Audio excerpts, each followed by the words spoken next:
Patient আমাদের কাছে infertility চিকিৎসার জন্য আসেন, তখন দেখা যাচ্ছে যে টিভিএস স্ক্যানের মাধ্যমে আমরা দেখতে পাচ্ছি উনি চকলেসিস বা এন্ডোমেট্রিওসিস আছে ওনার, অথবা উনি আগে থেকে জানেন উনি এন্ডোমেট্রিওসিসে ভুগছেন এবং ওনার দুইটা ডিম্বাশয়ের মধ্যে ওনার চকলেসিস আছে।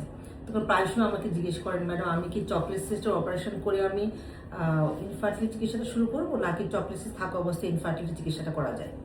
সেক্ষেত্রে একটা জিনিস আমাদের মাথায় রাখতে হবে, যদি চকলেসিসের কারণে ওনার দেখা যাচ্ছে যে সিমটম আছে, যেমন ওনার তলপেটে সবসময় ব্যথা থাকে, অথবা মাসিকের সময় প্রচণ্ড ব্যথা হচ্ছে, অথবা দেখা যাচ্ছে যে ওনার স্বামীর সাথে রিলেশনে গেলে ওনার প্রচণ্ড ব্যথা হচ্ছে, সেক্ষেত্রে কিন্তু আমরা বলি যে অপারেশনটা করে নেওয়াটাই ভালো।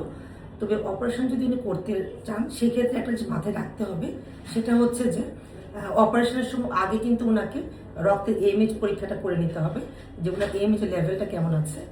আর কারণটা হলো যে যদি ওনার চকলেসিসটা আমরা এক পাশে রিমুভ করি, সেক্ষেত্রে ওনার 27% কিন্তু ডিমের রিজার্ভ বা এএমএইচটা কমে আসতে পারে, এবং দুই সাইডে চকলেসিস যদি রিমুভ করি, সেক্ষেত্রে কিন্তু 47% এএমএইচটা ওনার কমে আসতে পারে।